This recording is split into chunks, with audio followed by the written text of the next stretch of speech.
Hi, everybody. Hey, everybody. It's Kenya Kelly. I am broadcasting live here from home. I think I forgot to clean my camera. Let me clean my camera real quick. There we go. All right. Hey, everybody. This is Kenya Kelly. Again, I am the CEO of Return of the Curls, and I am super excited to be here with you guys this evening.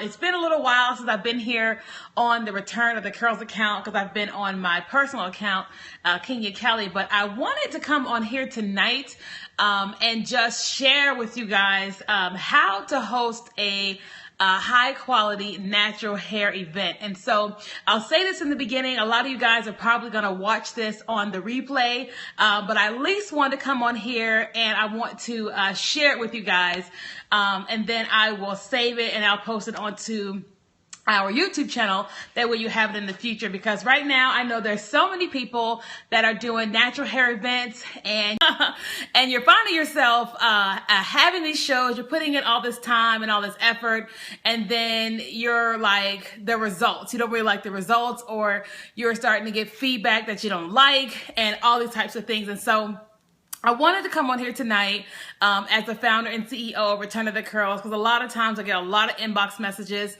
of people asking me what's going on and how to do a natural hair show. So if you guys can do me a really big favor and go ahead and share this with your followers, that way we can go ahead and invite some people on. But I know most people are going to get this on the replay, because I'm normally never on Return of the Curls account, but I'll be on here a little bit more. So give me just 1 second. I'm going to share this. Let's see. All right, let's see. Okay, got it.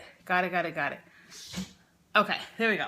All right, so I wrote down a bunch of notes here for you guys. And so again, for those of you guys that are catching this on the replay, this is something that you want to take note of, okay? Because here's the thing. Here is the reality of shows, right? And so probably 10 years ago, a lot of people weren't really doing natural hair shows. You know, most of us weren't even natural 10 years ago. We all had our relaxers, and there may have just been one show, you know, where those that love natural hair would actually go to those shows or what have you. And so now let's just fast forward 5 years, you know, from then, which is when I went natural. And so, of course, we all knew about the World Natural Hair Show with Talia Waajid, who puts on the absolute best natural hair show on the planet. But what was happening is that now more people are deciding to put together shows in their area, because they're finding it hard to go to Atlanta or whatever for a show, when it's easier for them to try to put something together in their town. And so what I wanted to do is explain to you about, you know, that putting a show together, there's a lot of different things to it, okay? One, when you put a show together, of course, you're putting a show together, maybe because you want to get people together, you want to learn about your hair, you want to have people teach you some things you don't know, and then you may want to make some money, right? Well, the thing that you have to think about is that when you put together a natural hair show or an expo, you have to think about all facets of it, okay? You have to think backwards. You know, the book, what is it? The 7 Habits of Highly Effective People by Stephen Covey. It says begin with the end in mind, okay? So you have to begin with the end in mind. And so you may say, well, what does that mean? Well, this is what that means. This means that when the show is all over with, you have in mind, one, how many people you want to have attended, what the benefit you want for the vendors, how much money you want to make, the experience that the people have, and then how you feel after the show's over with. So you have to start with the end in mind first, okay? Now, here's the thing. There are probably 3 people you should consider when you put together a show, okay? First is your vendors. You've got to consider, you know, they're paying to have a space. They're paying to sell a product, because the whole goal of a vendor being at your show is to have their products on display and sell something. Now, if they're a nonprofit or something like that, their goal may be to just get the word out. But the average vendor that's there, their goal is to sell their products, okay? Their goal is to not only break even from the table, but profit, and not just a little bit, but a lot from your show, okay? That's number one. The second person you got, and that's your sponsors as well. The second person you got to consider is your attendees. Your attendees are going, oh my God, I'm natural. Oh my God, I can't believe they got a show in my area. Oh, I just saw they had a show in this city. I hope it's like that because I'm hoping this person's going to be there. And I hope I get to learn this. And I hope I get some discounted products. Your attendees are having all these expectations of what's going to happen when they get there, or what experience it is they are going to have as a result coming to your show. And so you've got to consider all that. You've got to consider the ticket price. You've got to consider, is what I'm bringing worth the amount of money that I'm asking? You've got to ask yourself that. Is what I'm bringing in terms of the show worth the ticket price that I'm selling it at, right? Same thing goes for your vendors. You've got to ask yourself, is the price of the vendor booth comparable to what I can offer? Is the price of the vendor booth comparable to how many people that I expect to attend? Now, one of the things that I hear all the time is that, vendors typically, when they write in, they request a media kit and they get ready to pay, they'll ask you, how long have you been doing this show? What was last year's attendees? What are you doing for marketing? And then they're also going to ask you, how many people are you expecting? Okay. And so you've got to keep all that stuff in mind, or you'll be disappointed, or they will be disappointed when whatever. Okay. So I wrote down a whole lot of notes, okay? And now the third person you've got to consider is you, okay? You've got to consider, why are you doing this? And what is it that you want to see when the show is over with? Whether that's how much money you've made, how many attendees came, whether it's marketing, getting your name out there and beefing up for the next year, or whatever it is. So again, you have to consider your vendors and your sponsors. Your vendors and your sponsors.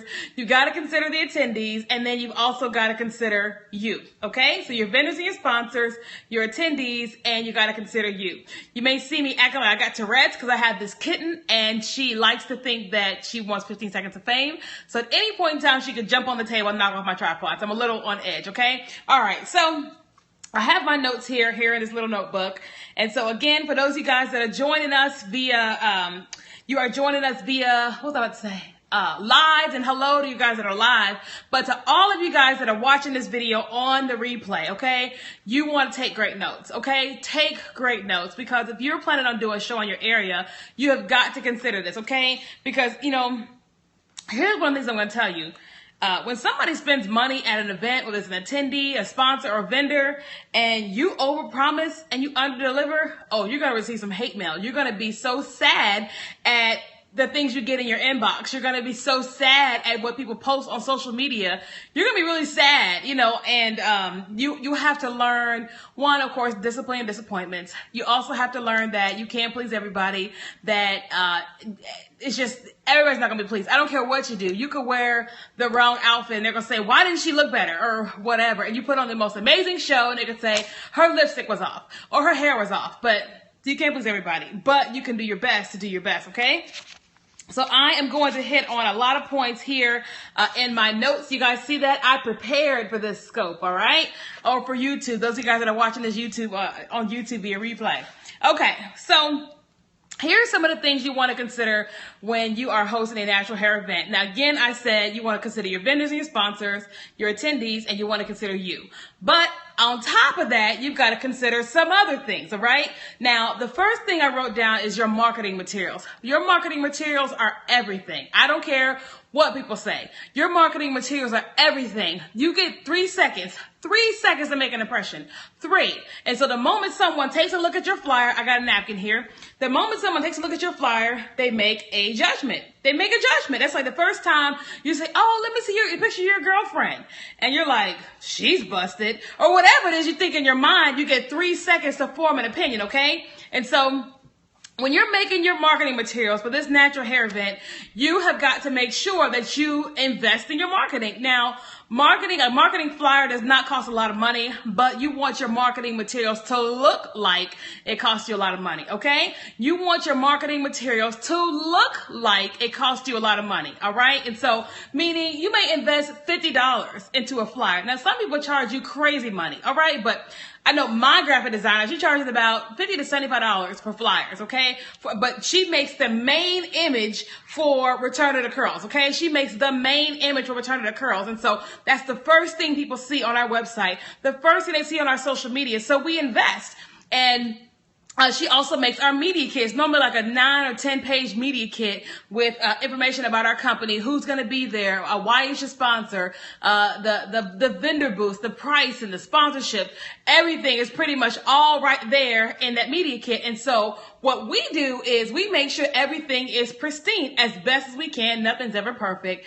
We make sure everything is pristine. Okay. So when you go to returnofthecurls.com right now, you look on the site. Is it perfect? No. But it looks like we spent a lot of money on our marketing materials, right? When you see our flyer, it looks like we spent a lot of money. When you get our media kit, it looks like we spent a lot of money. But it doesn't have to cost a lot of money. But you do have to invest some money in some good stuff, okay? I'll give you an example. Let's just say there's going to be a natural hair show in Iowa, right? And then there's going to be a natural hair show in Colorado, okay? And both of these companies are pitching their shows to Shea Moisture, right? Both of them are pitching. The first thing Shea Moisture is going to do is look at their marketing materials. They're going to read their email or whatever they sent, and they're going to look at their marketing materials. And it's going to say a couple things to them. It's going to say if you invested, if you took the time to take care of your marketing materials. I mean, that's it. That's like when you think about some of the natural hair products that are out there. You see one where the labels are all crooked, and then the other ones where it's all put together. Now, granted, they both could have spent the same amount of money, but because this one is more well put together, more than likely you're likely to choose the one that's more well put together. It's just a natural thing to do so, okay? And so when you put together two different events, the Iowa one and the Colorado one, and one of them has stick figures, or one looks like somebody made it in Word, then they're less likely to choose yours because you didn't invest in your marketing materials. That I promise you. Number two is you got to make sure your social media is on point. Granted, you can have fun on your social media. We have a lot of fun on our social media accounts. I mean, we just have fun, but we're consistent with our social media. It looks the same way, it does the same thing, and we're consistent with it. And our audience can see that we are consistent, not just when the show is going on, but we are consistent all throughout the year. Now, we usually take about a month or 2 month break, so to speak, when the show's over with, to get our interns a little bit of rest and give myself rest. But we pick back up and get to doing the same things over and over and over again, okay? Because the show takes a lot out of you, all right? So you got to make sure your social media presence is pristine. Not to mention, if you are the founder and CEO of this event and you're putting this thing on, guess what people are going to do? They're going to look for you. That's like if you're saying your name is Tasha Barnes, right? I don't know what Tasha Barnes is, in case you're out there. And you're putting together this expo and your face is on it. They're going to Google you. They're going to see what you're about. They're going to see what's on your YouTube channel. They're going to see what's on your Facebook page. They're going to look you up and see what it is that you're doing, because they want to know before they spend their money, especially before they fly in or before they sponsor your event, okay? And so you've got to make sure your marketing materials are on point. I remember we got a call one year, our first year, and a brand was just like, oh my God, your marketing materials are amazing. She was impressed. And I was just like, for me, it was just normal to do that because I've been in the corporate world. But I learned that not everybody does that. Not everybody spends that amount of time on their marketing materials. But tonight, or if you're watching this at a different time, I'm sharing with you that you want to take the time on your marketing materials, because that's the first thing people see. First thing people see. And remember, social media is marketing materials. Your social media is always marketing for you, even while you sleep, because it's always up. It's always up. If somebody types Return of the Curls on Google, everything's going to pop up. And so you've got to make sure your stuff is on point. Even if you're only posting once a day, make sure your game is on point. That's it. All right. Okay. Number two, I have down here execution. All right. So I'll give you guys, my background. And so I've been in sales, I've been in marketing pretty much my entire life. I was in network marketing, where I used to host big events, 500 to 700 people would be there. Usually it was all theater style. I didn't have to do anything special like we do at our natural hair shows. But I had a little bit of experience, so to speak. The first time we had our show, Return of the Curls, it was at the Richmond Convention Center. I was super excited. I rented out the convention center, spent all my money on getting it booked, and I just started praying. I was like, okay, God, I know Shea Moisture doesn't know me. I know Felicia Leatherwood doesn't know me. I know Jesse Curl doesn't know me. I know all these people don't know me, but I know you can get them to this show. And so that's what I did. I wrote all their names on my tithe envelope, okay? And I just believed God that he was going to bring them there. And he did. He brought them all there at someone else's expense. But here is the thing that I learned, that I had to make sure I had my execution down, okay? And so I didn't know about pipe and drape. I didn't know about lighting and all this kind of stuff. So as we were planning this show, the dollars start adding up because we had to hire a pipe and drape company, hire a lighting company, and a DJ and all that kind of stuff, which is cool. But here's what happened. We hired the staff, the EMTs, the police officers, and the ticket takers and all that kind of stuff. When people came to the show, they were just like, they were in awe. They were amazed at how well executed it was. Now, granted, that wasn't because of me the first year. It was well executed because how the Richmond Convention Center does their business, how they do business. We weren't able to have ticket takers. We weren't able to do security. We weren't able to do any of that. They did it, okay? Now, granted, I planned the show, I planned the agenda, and all that type of stuff, and the flyers and the booklet and all that kind of stuff. But the execution of the day of was amazing to see how the Richmond Convention Center did it. And so, of course, we followed suit with them the entire month that we were planning the show. And then we got lots of great feedback or whatever. So we started planning the next year. And each year, as we have had our show, we have learned, good and bad things that we should or shouldn't do all throughout the events. And the one thing that I know from a vendor standpoint, okay, because remember, think about your vendors and your sponsors, your attendees, and then you last, okay? One thing that I know about having vendors is that you've got to think about them as a whole, okay? You've got to think about where they're going to stay. You can't think about necessarily their transportation from the airport to the hotel, but you at least can give them some ideas. You want to have some sort of host hotel, some kind of block. Not that you paid for the block, but at least you have a name for whatever it is, so they can call in and get that rate. You want to make sure that you give them when they can check in for like the vendor booths. Typically, you can check in the night before, but sometimes the venues will charge you like a double. And so at times, even for us, we say, listen, come in 5 o'clock in the morning is when it'll open up on the day of the show. And you can check in. And so, but you have to communicate that a long time before you have the event, okay? Because these people are planning their trip. They're planning their flight. They're planning their hotel. They're planning everything, especially they're sending somebody in and they're not from your state, okay? So you have to think about all those types of things as best as you can. That's like for us, usually within a month before the show happens, we'll send out a vendor packet, and it just tells them about setup, and it tells them about breakdown. It tells them about electricity, and tells them about how much it costs of Wi-Fi, how much it costs for carpet, how much it costs for this, how much it costs for that, all the extra stuff that the convention center will charge them that they may want that you can't necessarily offer them. So you have to think about that stuff. You have to have that stuff somewhere in a packet. How much electricity? How much is Wi-Fi? How much is carpet? How much is all this stuff, okay? You've got to think about that. Otherwise, your vendors and your sponsors will feel slighted because you didn't think about them. All you cared about was your money. Now, you may care about them, but that's not how they're going to feel if you haven't thought about these types of things. You get what I'm saying? And so I know some of you guys are going, really? Yes, if you're going to have a very successful show, you have got to begin with the end in mind. You've got to think about where your venue is. Is it surrounded by anything? It's like our show coming up in 2016 is going to be at the JW Marriott here in Houston, Texas. And so I contemplated having it at some other venues. And I said, wait a minute, the JW Marriott is right at the Galleria. So people can leave the show, go shopping, go eat, do whatever they want to do, and they can come back to the show. That's perfect. And then when the show's over with, if they don't want to go to what we're doing that night, they can go wherever they want to go, catch taxis and all that kind of stuff because they're in the heart of Houston. But you've got to think about that stuff because if you don't, they will feel neglected. And so you've got to think about that kind of stuff, okay? So make sure the night before your show, you're in that venue. You've got tons and tons of volunteers. If you have swag bags, you stuff the bags that night. If you have wristbands, you take them apart that night. If you've got to figure out the booth numbers and all that kind of stuff, you figure it out that night. You got to have it all well executed, okay? You have got to make sure you know who's doing ticket taking, who's doing this, and who's doing that. Everybody is everything. Have all your flyers laid out, just everything. So that when you arrive there on Saturday morning or whatever the morning is of your show, all you're doing is showing up. Now, let me give you a quick tip. as the meeting host. Okay, so I'm the founder, and here's what I learned. And this is going to sound real funny, especially y'all watching this on the replay or you've been to my show. How do I say this in a tactful manner? People are mean. People are mean, Jesus. And when they want what they want and they can't get what they want, they come after you. You're the event host, they come after you, okay?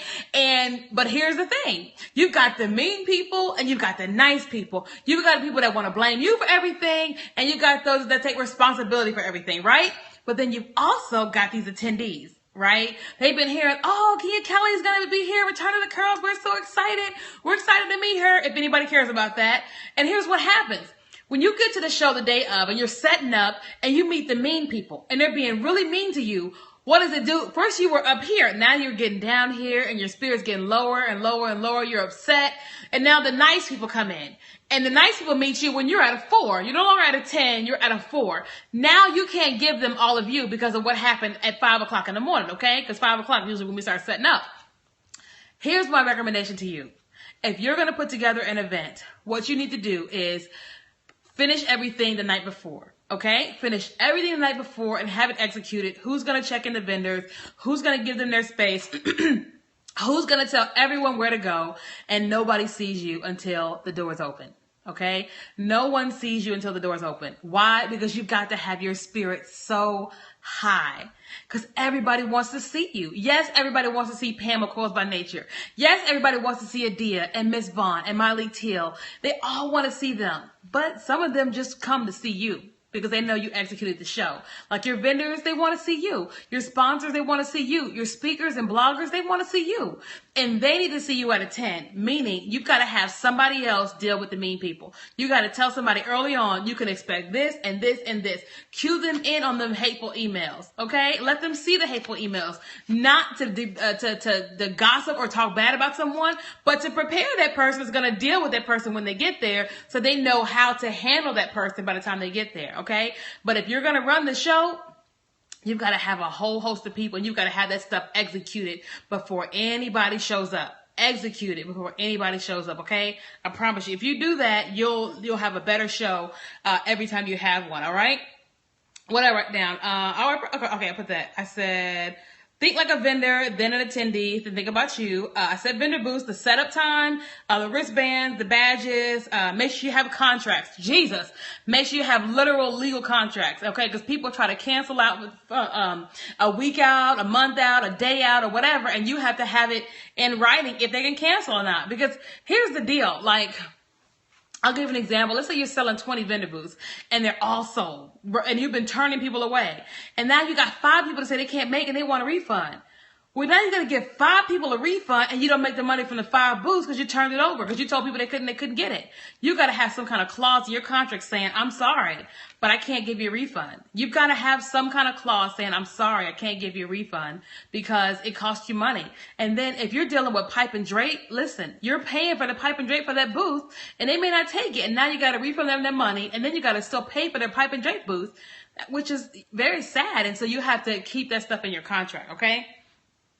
All right. What else I wrote down here? I wrote down, you got to think about the speakers that you're going to have, okay? I wrote down big names are cool, but people pay for the info, free stuff, and a getaway. Let me explain that to you. Okay. So I remember early on that I felt like if I get, and I'll just use her because I know she just didn't care. If I get Adia here, then I know 1,000 people are going to show up because they all want to see Adia. If I could just get main angels here, I know everybody's going to show up. If I can just get Jessie Curl here, I know everybody's going to show up. And I learned very quickly that that's not why people show up. That it's not why people show up. Now, granted, if Tracy Ellis Ross comes to town, everybody going to show up, whether natural or not, male or female, black or white. They all going to show up, right? But I learned that when you have these shows, people are excited that they're coming, but that's not why they're paying their $10. That's not why they're paying their $20. These people, we did a survey from all of our shows, and the survey was this. The number one reason people come to shows is for free swag. It's crazy. For free swag. 2, for information, to learn about how to care for their hair, right? Number 3, to have an experience, to have a great experience for the weekend, a girls' weekend away or whatever. And then the last thing was the speakers. Did you hear what I just said? The last thing was the speakers. So the speakers are important, but you have to make sure that when people come to your show and they don't have to have free swag. You do not have to have swag to have a good show. You just don't. You don't. Okay? You do not have to have lots of free swag at the door to have a good show. You don't. You just need to put on a banging show. People in the natural hair community want to know, I just went natural, now what do I do? My ends are, like, I got some heat damage over here. What do I do about this heat damage? What product can I use on my hair? Can I help my child? She's biracial. They want to know how to. They literally, how to. That's what they want to know. That's literally why most people come to the show. Then number 2, they come to the show because they know that they can get discounts. They know Shea Moisture is going to have that amazing discount when they get there. They know Eden Body Works is going to have an amazing discount when they get there. And so that's why they come. And then number 3, they want to have fun. They get all dressed up in their heels in a convention center, knowing they're going to have blisters on their feet when they leave, just so they can take pictures and have fun and have a getaway. Okay? So you got to make sure you give them that experience. And so for us, every year we started learning, okay, we can't keep doing the same thing. We've got to give people this experience. We've got to give them experience. And so each year we're getting better with our experiences. And so not to mention, if you're going to bring a speaker, make sure you bring a speaker of substance, okay? And what I mean is this. We all know in the natural hair community, everybody loves Malik Till. Everybody loves Malik Till. Malik Till has got some amazing information. She has, I won't call her a hustler because I don't know if she's going to be called a hustler or not, but she has this like hustle type, this thing about her where she's like, I won't be denied. I will until I'm going to handle this. I'm going to get mine. I ain't going to mess up yours, but you ain't going to mess up mine while you're going to handle your business, But she's got great content. When she speaks, you know she's well studied. She reads books and she experiences life. that. She's building this massive business. You know it. And because you know it, you want to know what she knows. And so when you find out that Malik Till is going to be somewhere, what do? You want to go. That's the kind of content you want to provide at your show, because that's the kind of stuff that people want to hear. Now, don't get it twisted. You can bring somebody like Tracy Ellis Ross, and everybody's going to come because it's Tracy Ellis Ross. But if you're going to bring somebody, make sure you bring someone that can bring content, okay? And that's why people will come. They will pay the price because of that, okay? And I say that, don't get me wrong, people will come for bloggers. I'm not saying that by any means, that nobody's going to come and Miss Vaughn comes. Miss Vaughn is thebomb.com. Everybody want to come because Miss Vaughn going to be in town. You know what I'm saying? But what I'm saying is, don't just focus on, because it's Miss Vaughn. You also want to focus on someone like a Malik Till that could, it's like business building. You see what I'm saying? Vaughn's going to do what she do. She do what she do every time she go where she go. Stage presentation, she speaks, all that. She does what she does. But also you want to do a mix with that, okay? You want to do a mix. That's like, I'll give you an example. Courtney Natural Hair. She does great hair. She has amazing hair, but you also know she's the founder of The Mane Choice. That you've got a perfect storm with her, because she has, you know what I'm saying? So you want to have a mix. You want to have Courtney Natural Hair, and then you also want to have a Miss Vaughn, if that makes sense. Okay. So hopefully nobody misconstrued what I say. Don't misconstrue what I say. Miss Vaughn is amazing, and you need to have her at your show, but you also need to have Courtney Natural Hair in the mix, okay? So none of y'all try to twist my words out there, okay? All right, praise God. Miss Vaughn, just in case somebody try to mix their words, it's on YouTube. Okay, all right. So on top of that, let's see what else. So, okay. I also wrote down here, under promise and over deliver. Under promise and over deliver. Vendors and sponsors are going to ask you how many people you're expecting. Do not tell them you're expecting 5,000 and you've only had 200 at your last show. Don't do that. You don't know. I don't tell numbers. I just don't. If they ask me how many did I have last year, I'll tell them what I had last year. And if they say, well, how many you're expecting this year? And I say, well, I'm sorry, we don't promise numbers, because I don't want you to be disappointed if you get there and it's not what you think.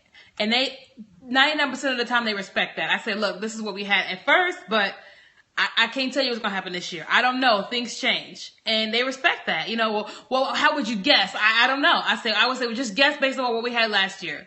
You know, you want to do percentage up? No, guess by what we had last year. And that way we under promise and over deliver. So when 5,000 folks do show up, they're like, oh my God, they're blown away by how many people showed up, but they're not disappointed because we didn't set them up for failure. Okay? All right. Awesome. What else did I put down here? I put down here that you want to have a huge volunteer squad. Normally we've got 25 volunteers. No joke. We've got like probably 10 or 15 of them that are stuffing bags and doing all this stuff the night before. We've got people on shifts. We got folks that do the door. We got folks that are assigned to all the different bloggers and the speakers. We've got people all throughout the day that are assigned to different things. All throughout the day. One person assigned to the speaker, which is usually a Dia. We've got people just handled, you know what I'm saying? And that way I'm not always running around doing everything because we got it all assigned out to people. You've got to do that. And the thing about it is that you can find lots of people that want to volunteer. They volunteer 3 hours at a time and they get in for free. Oh, of course they'll do it. I mean, why not? You know, you get a free ticket and you're already in the mix of everything. You get to meet the speakers before everybody else gets to meet the speakers. If you got swag, they get the swag bags first. They'll volunteer. You just have to plan it. You have to organize it, okay? All right, let's see what else I got here. I have here, swag is okay. Okay, no. Oh, I already got that. Okay, I'm doing good. Okay, last thing I have here is you want to try your best to have special stuff for your speakers and for your bloggers. Now, this is something that we've been working on over the years, and I'm sure this coming up show will do a better job with it. But one of the things that I've always wanted to do is like, I wanted it so bad last year, but we were so busy with so much stuff. I wanted it to where when Malik got off the plane, that there was something waiting for her at the airport, that there was something waiting for her in her hotel room, but we weren't able to do it, you know? I wanted for when Ms. Vaughn came into her room that it was just all these different things were there for her when she got there.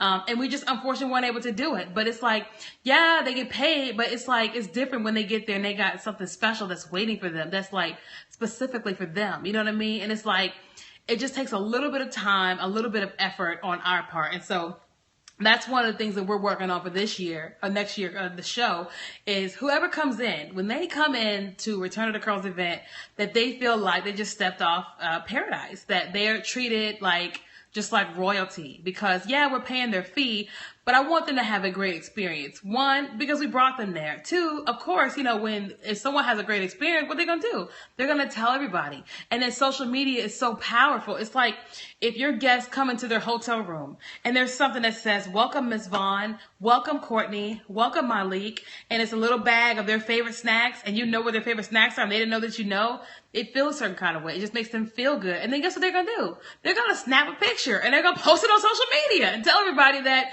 look at what they did for me. And so that's something you want to do. And that's something that we're going to do this year. You know, and it just takes a little bit of time, but it takes planning. You know, it's like, for me, I believe this year we'll probably do it really early, you know, have the things already made out and hire a person that's specifically designed to just do the things for our speakers. Because I get caught up in logistics, I get caught up in sales and marketing and all that kind of stuff.